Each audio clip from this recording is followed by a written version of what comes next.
Un homme à cheval semble penser à une femme dont il est amoureux. Ayant les mains attachées, il finit par tomber. Une femme, Kate Donovan, se rend à un rendez-vous à la fin du repas. Elle propose à l'homme qui l'accompagne d'aller boire une bouteille chez elle, ce qu'il accepte. Alors qu'ils s'apprêtent à s'embrasser, ils sont interrompus par un appel de deux amis de Kate. Alors qu'elle leur répond à l'écart, elle entend des hurlements provenant des cuisines du restaurant. Elle s'y rend et y trouve un des employés ayant blessé un autre avec son couteau. Kate s'interpose, il lui explique que sa petite amie aussi employée lui a menti en ayant une liaison. Kate essaie de le calmer et lui demande de lui donner son couteau. Mais ce dernier l'attaque en l'étranglant. Elle arrive à se débattre et à le maîtriser au sol. Elle explique aux employés être capitaine de police. Elle leur demande d'appeler une ambulance et la police. Kate se rend au commissariat pour travailler. Elle y retrouve une collègue qui lui présente le dossier de Richie Magari, professeur en neurosciences qui a disparu. On lui présente Charlie Pince, le nouvel analyste pour son service des personnes disparues. Il s'installe à un bureau et fait aussitôt des recherches sur Kate sur Internet. Il y trouve un article évoquant l'assassinat de son père Clint Donovan, lui aussi policier et pour lequel un tueur à gages, Monty LeBern, a été arrêté. La collègue de Kate l'informe que la voiture du disparu Richie Magari a été localisée. Elle décide de s'y rendre avec son équipe. La voiture n'a pas de traces d'accident et se trouve dans un coin isolé. Charlie réussit à l'ouvrir en entrant dans le système de la voiture, mais il n'y trouve pas de corps. L'homme à cheval, qui est donc Richie Magari, erre seul et blessé après sa chute de cheval. Une amie de Kate, Stacy, lui conseille une application de rencontre basée sur les goûts musicaux pour laquelle elle lui a créé un profil. Elle passe en revue plusieurs profils chez elle. Elle est choquée par l'un des profils présentés. Elle a des souvenirs de moments de vie avec l'homme sur la photo, Josh, qui avait disparu de sa vie sans la prévenir il y a 11 ans. Elle montre à son amie la photo récente de Josh, qui a été son ancien fiancé et l'avait quitté pendant son deuil sans prévenir. Stacy lui conseille de l'oublier. Kate retourne au bar où elle avait fait sa fête de fiançailles pour retrouver une autre amie. Elle lui montre qu'elle a retrouvé Josh, qui indique sur son profil être veuf. Elle ne sait pas quoi faire. Kate retourne au poste. Son chef lui annonce que Monty LeBern, accusé du meurtre de son père, est atteint d'un cancer grave. Kate souhaite le forcer à lui parler pour connaître les raisons de son geste, mais son chef refuse. En passant devant son portrait, Kate se souvient de la cérémonie en hommage à son père qui s'était tenue au commissariat,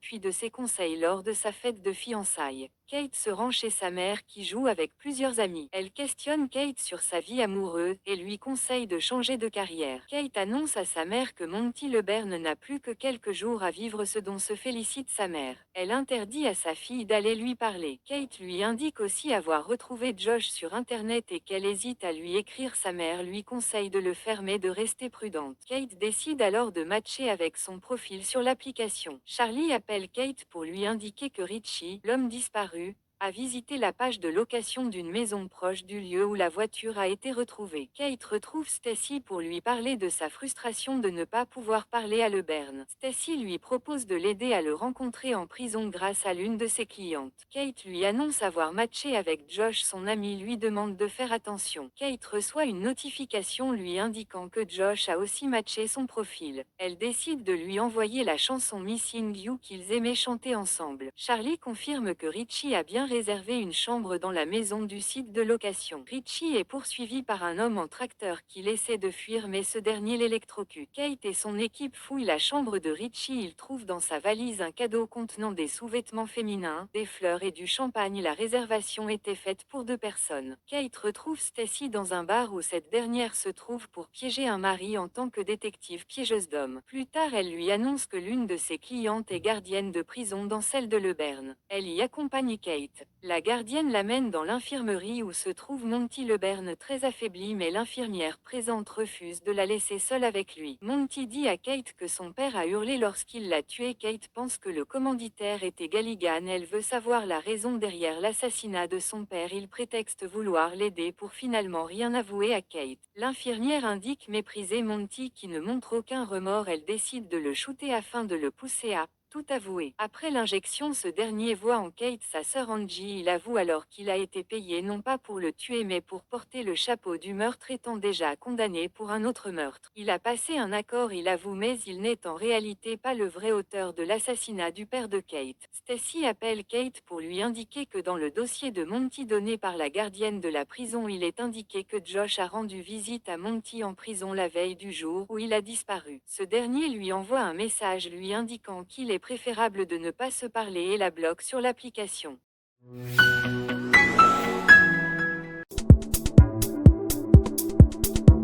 Une famille se rend dans un chenil pour adopter un chien, mais lors de la préparation des papiers d'adoption, le directeur du chenil Titus se montre fermé puis montre au père de famille une photo de sa femme embrassant son voisin. Il leur indique alors qu'il ne mérite pas le chiot qu'il reprend. Le directeur se rend dans une étable où se trouve Richie attaché et bâillonné. Kate se rend chez son chef Ellis pour lui indiquer que Monty n'a pas tué son père. Elle lui rappelle qu'une empreinte non identifiée a été retrouvée sur l'arme du crime et lui avoue être allée voir Monty, qui lui a confessé avoir menti, n'étant qu'un bouc émissaire. Elle l'informe également que Josh lui a rendu visite en prison. Elle demande à son chef de reprendre son enquête en allant voir Monty, mais ce dernier refusait, lui demandant de tourner la page. Kate essaie de joindre Stacy, qui est détective privée, pour qu'elle aide à retrouver Josh. Kate se souvient du jour de son emménagement où Josh et son père ont dansé ensemble. À quoi l'ami de Kate lui rend visite. Cette dernière lui indique que Josh a rendu visite à Monty en prison. Elle pense qu'il a découvert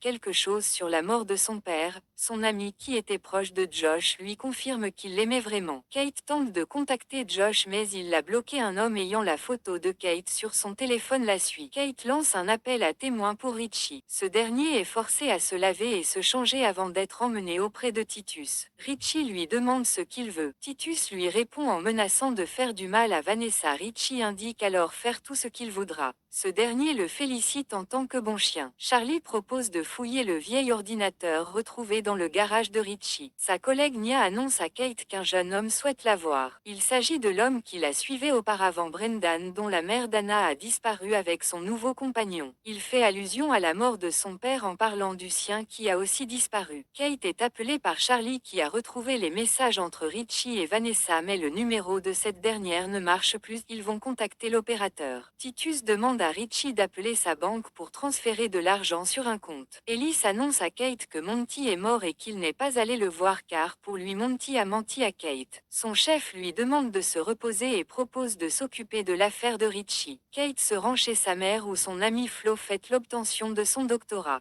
Kate annonce à sa mère la mort de Monty, mais elle a déjà été mise au courant par un journaliste. Sa mère demande si sa fille a contacté Josh et qu'Ellis l'a appelé car il s'inquiétait pour elle. Kate rentre chez elle et constate que son appartement a été fouillé. Elle remarque Brendan qui s'enfuit. Kate le poursuit et arrive à le rattraper. Il dit s'inquiéter pour sa mère à cause de son nouveau petit ami dont il montre la photo à Kate. Il s'agit de Josh. Brendan lui annonce qu'il sait qu'ils étaient fiancés en piratant l'application de rencontre. C'est la raison pour laquelle il a fouillé chez Kate. Il indique à cette dernière que sa mère est tombée amoureuse de Josh grâce à l'application et qu'elle a alors disparu. Stacy a cherché en vain des informations sur Josh à part sur l'application, ce qu'elle trouve bizarre. Après des efforts pour disparaître, Kate l'informe de sa rencontre avec Brendan et demande à son ami de continuer de chercher Josh. Kate regarde le dossier de Callaghan. Un collègue de son père, Cole, lui annonce qu'il a grandi dans le même quartier que lui et le père de Kate, Callaghan, était déjà violent enfant. Cole demande aussi à Kate d'arrêter de penser à Monty et l'invite à son pot de départ à la retraite. Brendan appelle Kate pour lui indique que sa mère a fait plusieurs retraits depuis sa disparition dans un distributeur loin de l'aéroport. Kate demande à Charlie de vérifier les vidéos de surveillance du distributeur. La gardienne de prison confirme avoir vu Josh rendre visite à Monty en prison en se présentant comme journaliste et était accompagné d'Ellis, le chef de Kate. Titus constate en ligne que tous les comptes bancaires de Richie ont été bloqués par la police. Il demande à son homme de main Reynaldo de se débarrasser de Richie, devenu inutile pour lui. Mais ce dernier réussit à se détacher. Il attaque Reynaldo venu le tuer mais se dirige vers la porte fermée de l'étable, ce qui laisse le temps à Reynaldo de l'assommer et de le tuer.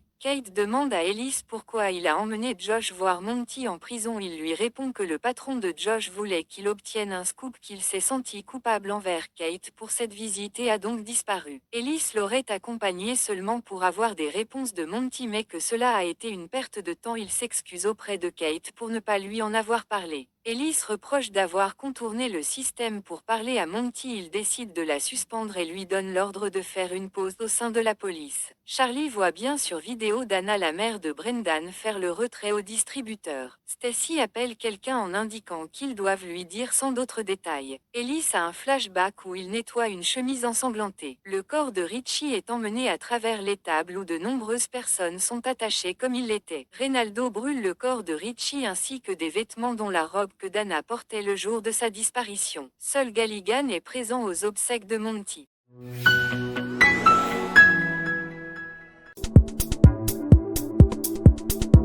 Kate annonce à Aqua qu'elle a été suspendue et qu'elle n'arrête pas à penser à Josh. Son amie lui avoue qu'elle a vu plusieurs fois Josh après son départ, qu'il paraissait très attristé mais qu'il ne souhaitait plus voir Kate. Elle l'a vu la dernière fois il y a 6 mois. Josh les observait lors d'un de ses cours de yoga où était présente Kate mais qu'il est parti sans leur parler. Cette dernière rejoint Stacy qui lui indique qu'elle a découvert que Josh a été mêlé à une bagarre dans un bar il y a 11 ans mais depuis plus d'informations sur lui qu'elle a trouvé ni compte en banque ou passeport à son nom. Charlie appelle Kate, n'étant pas au courant de sa suspension. Il lui dit avoir demandé les vidéos de surveillance du magasin situé près du distributeur où Dana, la mère de Brendan, a retiré de l'argent. Kate lui demande de lui envoyer la vidéo du distributeur. Ellis annonce à Nia qu'il a suspendu Kate et lui demande de ne plus lui transmettre d'informations sur les affaires en cours. Nia se propose pour prendre sa place d'enquêtrice mais Ellis refuse car il compte leur retirer l'affaire de la disparition de Richie. Elle annonce à Charlie qu'ils ont interdiction de communiquer avec Kate suite à sa mise à pied mais il avait déjà envoyé la vidéo à Kate. Elle la montre à Brendan qui confirme qu'il s'agit de sa mère. Elle lui demande de fouiller les autres comptes de sa mère pour surveiller les mouvements bancaires suspects. Brendan lui annonce trouver d'abord aucune autre photo de Josh mais qu'il a pu retrouver un ancien profil Facebook au nom de Reggie Cross où les informations, lieux de vacances et musique sont vraiment les goûts de Josh mais il l'a supprimé le profil tout de suite après. Kate se voit refuser l'accès de son bureau avec sa carte. Elle arrive à entrer mais son compte d'ordinateur est bloqué. Elle va sur l'ordinateur de Charlie resté allumé et filme les nouvelles vidéos de surveillance où l'on voit Dana monter dans une voiture. Charlie arrive et lui rappelle qu'elle est suspendue. Kate lui explique l'importance de retrouver Josh pour retrouver Dana. Charlie pense que Kate veut le manipuler. Kate réussit à lire la plaque d'immatriculation de la voiture où Dana est rentrée. Elle appelle Brendan qui lui donne le nom de la compagnie de taxi que sa mère utilise. Une employée de la compagnie confirme que sa mère avait fait une réservation mais qu'elle a annulé annonçant que son fiancé allait la récupérer en Bentley. Titus fait venir son chauffeur Claude à qui il demande de se déshabiller puis de s'asseoir. Titus lui reproche d'avoir fait un détour lors de la dernière course. Claude lui répond qu'il a dû retirer du liquide ayant oublié son portefeuille mais Titus lui annonce qu'il y avait des caméras. Il a compris que le chauffeur a fait retirer de l'argent à l'une de leurs victimes. Titus rappelle que son élevage permet de ne pas attirer l'attention. Claude souhaite que Titus oublie son écart mais Reynolds là-bas et un autre employé Glenn brûle son corps. Brendan appelle son oncle Artie car il a appris que sa mère a retiré 250 000 livres de son compte et qu'il se méfie de son nouveau fiancé Josh. Son oncle refuse de lui parler des affaires de sa mère. Brendan se fait attaquer et on lui vole son téléphone. Kate laisse un message à Brendan pour lui indiquer la plaque de la voiture ayant pris sa mère et lui demande de vérifier la liste des passagers de l'avion. La mère de Kate lui rappelle le baptême de la petite fille de Flo et Cole. Kate en profite pour indiquer à Cole être allé voir Monty en prison avant sa mort et qu'il a dit avoir seulement porté le chapeau de la mort de son père. Cole le prend mal car c'est lui qui avait mené l'enquête. Ellis les rejoint. Kate exprime ses doutes sur la deuxième empreinte sur l'arme du crime jamais identifiée mais Cole pense toujours Monty coupable. L'hôpital appelle Brendan après son agression qui a essayé d'appeler sa mère sans réponse alors qu'elle a toujours été présente pour lui jusque-là. À son tour de lui venir en aide. Brendan interroge son oncle sur les transactions financières de Dana. Son oncle indique à Kate que Brendan a déjà fait fuir un ancien fiancé. Il lui assure que Dana l'a appelé et qu'elle souhaite acheter une maison à l'étranger avec son compagnon qu'il aurait demandé en mariage.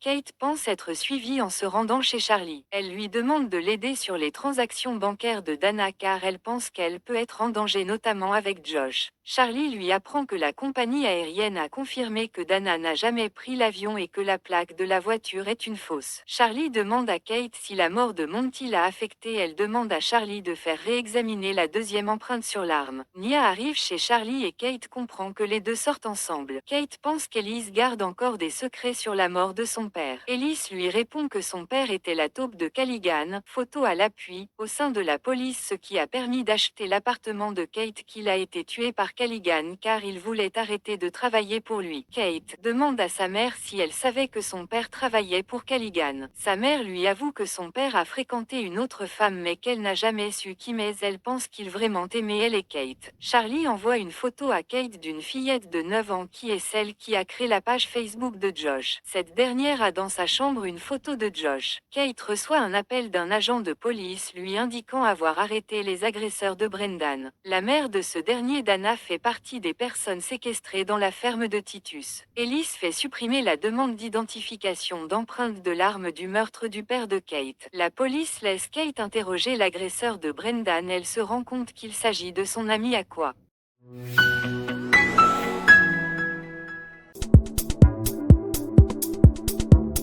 Josh montre à Aqua la bague qu'il compte offrir à Kate. De retour dans le présent, Aqua avoue avoir suivi Brendan pour qu'il arrête de dire du mal de Josh à tout le monde. La police l'a retrouvé en traçant le portable de Brendan. Elle assure à Kate que Josh l'aimait et qu'il a tout abandonné pour elle. Aqua fait une crise de panique. Kate essaie de la calmer et la ramène chez elle. Stacy les rejoint. Elle confirme avoir elle aussi vu Josh lors de la séance de yoga. Elle est allée le voir et a demandé à Josh de laisser Kate tranquille. Charlie appelle Kate pour l'informer qu'un conseiller bancaire, Ashkan Shubak, a émis un rapport d'activité suspecte après le virement de Dana. Ils vont lui rendre visite ensemble. Il lui demande le nom du client qui a fait le virement suspect sur le compte de Dana. Il s'agit de Richie. Le conseiller leur parle de Vanessa, la fille que Richie a rencontrée sur Melody Cupid. Il s'est rendu compte que c'était une arnaque car la vraie Vanessa est une camgirl. En effet, Glenn et les autres hommes de main de Titus créent de faux profils en série sur des sites de rencontres. Elise essaie de joindre Charlie qui ne lui répond pas. Nia lui dit qu'il est en formation et elle continue d'enquêter sur la disparition de Dana. Cette dernière était ramenée auprès de Titus par Reynolds. Titus lui reproche de ne pas lui avoir donné accès au compte fiduciaire de son fils. Titus lui rappelle que le grand amour est un mythe. Charlie a appelé la camgirl qui s'appelle en réalité Katharina, qui n'a jamais parlé à Richie, ce qui confirme l'arnaque au sentiment des arnaqueurs aurait donc aussi usurpé l'identité de Josh. Kate conseille à Charlie d'informer Elise des avancées sur les disparitions. Kate pense que Josh continue d'écrire. Charlie lui conseille d'utiliser un logiciel de comparaison de texte pour trouver ses nouveaux articles avec le même style d'écriture. Kate montre à Stacy une newsletter qu'elle pense que Josh a écrit. Stacy pense pouvoir retrouver le compte bancaire lié aux abonnements du journal de Josh. Kate rend visite à Tessie, une amie de sa mère qui a travaillé avec son père dans la police. Elle confirme la liaison de Clint. Elle pense que sa maîtresse avait un lien avec sa mort. Elle donne son nom à Kate, Parker. Titus indique à Reynaldo que son compte en Suisse a été bloqué. Reynaldo l'informe qu'une personne a reconnu l'une des photos qui l'ont volée. Ils se rendent compte qu'il s'agit de la capitaine Kate Donovan et qu'elle connaît l'homme à qui ils ont volé la photo. Elle pourrait représenter une menace. Il demande à Glenn de tuer Dana qui ne lui sert plus. Titus et Reynaldo décident de se rendre chez Kate. Stacy appelle Kate pour lui indiquer que Josh a ouvert une boîte postale au nom de Reggie Cross liée au compte en banque de sa newsletter. Kate se rend à l'adresse de la boîte postale. Elle fait semblant de demander à voir une boîte à la gérante afin d'examiner son livre de compte. Elle remarque que quelqu'un passe pour la boîte de Josh toujours à la même heure. Elle décide de suivre l'homme qui se montre à l'heure indiquée en voiture. Elle frappe à sa porte, se présente comme la police et demande à voir Josh ou Reggie, mais l'homme lui répond ne connaître personne de son nom. Elle entend une voix d'enfant près de la rivière et reconnaît la fillette ayant créé le profil Facebook de Josh. C'est alors qu'elle est enlevée. Un homme la ramène dans un musée auprès de Callaghan. Kate lui demande s'il a fait tuer son père. Il lui répond que ce n'était pas lui. Callaghan aimait beaucoup son père avec qui il a trouvé un terrain d'entente. Il propose à Kate de le laisser tranquille en échange d'informations sur la mort de son père. Il annonce à Kate que Monty lui a demandé d'avouer le meurtre de Clint en échange de faveurs en prison accordées par un autre agent agent de police corrompu. Galligan pense que seul un policier ait pu trafiquer les preuves et convaincre Monty d'avouer le meurtre de Clint. Kate lui demande de l'aider à trouver Parker, ce qu'il accepte en échange d'une détente entre eux. Glenn vient chercher Dana pendant qu'il prépare ses outils. Un chien amène un morceau de bois près de Dana. Cette dernière l'utilise pour attaquer Glenn et s'échapper. Les hommes de main de Titus se mettent à sa recherche. Elise surveille à quoi. Kate est ramenée où elle a laissé sa voiture. Elle revoit la fillette et décide de la suivre. Elle lui demande qu'elle souhaite voir Reggie ou Josh. La fillette interpelle son père pour lui demander pourquoi une dame souhaite le voir. Kate se retourne et voit Josh qui s'approche d'elle et il dit à Kate qu'il est bien là.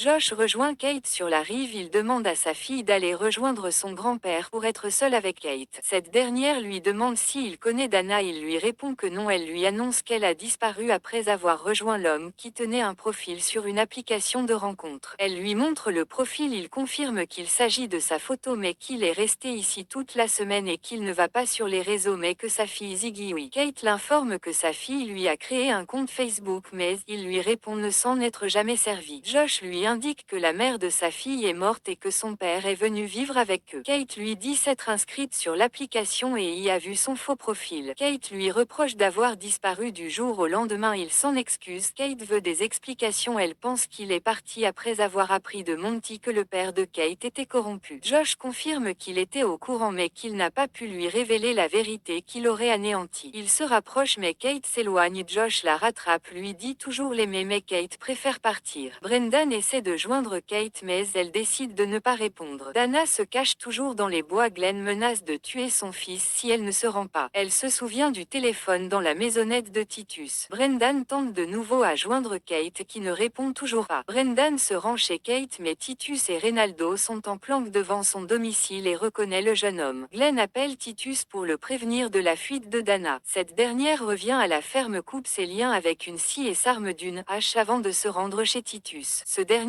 appelle Brendan lui indiquant que sa mère se trouve dans un fourgon tout proche. Dana arrive à appeler Brendan. Elle lui de se cacher mais il est trop tard. Reynaldo attrape le jeune homme et l'entraîne dans le fourgon. À ce moment la Kate arrive en voiture. Elle voit Reynaldo frapper Brendan. Elle court après le fourgon mais il démarre. Dana essaie de rappeler Brendan mais Glenn la surprend. Il casse le téléphone. Dana le tue avec la hache. Kate a prévenu son équipe de la disparition de Brendan. Elle les informe qu'elle a parlé à Josh mais qu'il n'est pas impliqué. Charlie explique à Elise qu'il pense que des escrocs utilisent des photos d'anciens comptes Facebook comme celui de Josh. Kate informe Elise qu'elle a parlé à Galligan qui pense que seul un policier pour convaincre Monty d'avouer le meurtre de son père. Il avoue avoir payé Monty pour qu'il porte le chapeau pour le meurtre de Clint. Il dit avoir voulu aider à cacher la corruption de son père aux yeux de Kate car il avait promis à son père de la protéger. Nia prévient Elise qu'ils ont une piste. Ils ont suivi le fourgon avec des caméras d'autoroute. Ils se seraient arrêtés près de fermes d'élevage canin. Ils décident d'aller les fouiller. Brendan est amené à la ferme par Titus et Reynaldo. Titus remarque du sang sur l'un des chiens. Il découvre le corps de Glenn. Par peur que Dana ait prévu la police, Titus prévoit de mettre le feu à la ferme. Charlie prévient Kate qu'une femme s'est plainte qu'un éleveur l'ait espionnée alors qu'elle voulait adopter un de ses chiots. Titus et Reynaldo ont commencé à mettre le feu à la ferme. Kate et Nia remarquent l'incendie. Elles préviennent les secours. Dana libère les personnes séquestrées à la ferme. Kate décide d'intervenir sans attendre les renforts. Reynaldo remarque que les étables sont vides. Tous les anciens prisonniers l'attaquent, ce qui permet à Dana de le tuer. Kate découvre son corps alors que les prisonniers s'enfuient. Titus crie qu'il détient Brendan afin que Dana revienne. Titus tire sur Brendan afin d'attirer Dana qui revient. Kate arrive mais Titus essaie de lui tirer dessus mais Kate arrive à l'abattre. Les renforts arrivent et Brendan est emmené en ambulance. Galligan appelle Kate pour la prévenir qu'il a retrouvé Parker, la maîtresse de son père. Kate se rend chez elle mais elle y trouve un homme qui la reconnaît et se présente comme Parker. Il lui indique que son père était en couple avec lui pendant 14 ans et qu'il était au courant pour elle et sa mère. Parker lui indique qu'il a voulu arrêter leur histoire mais que Clint l'a retenu. Il indique à Kate qu'il l'aimait tout comme lui. Galligan était au courant pour Parker, ce qui a obligé Clint à travailler pour lui. Il a voulu arrêter leur histoire le soir de sa mort. Il avait l'air paniqué. Parker indique ne s'être jamais remis de sa mort. Josh attend Kate Kate devant chez elle pour lui parler. Il lui indique qu'il valait mieux partir à l'époque mais que le destin les a de nouveau réunis. Kate lui indique ne plus vouloir l'attendre. Ils s'embrassent. Josh lui promet de répondre à toutes ses questions. Josh revoit la mère de Kate. Il revoit également Aqua et Stacy et il lui fait rencontrer sa fille et son grand-père. Ils sont de nouveau ensemble. Charlie appelle Kate pour l'informer que l'empreinte sur l'arme du meurtre de son père appartient à Josh qui a entendu la conversation. Il lui avoue avoir été présent le soir de la mort de son père. Il lui explique qu'Aqua a surpris Clint avec Parker. Il s'en est rendu compte. Il a demandé l'adresse d'Aqua à Ellis.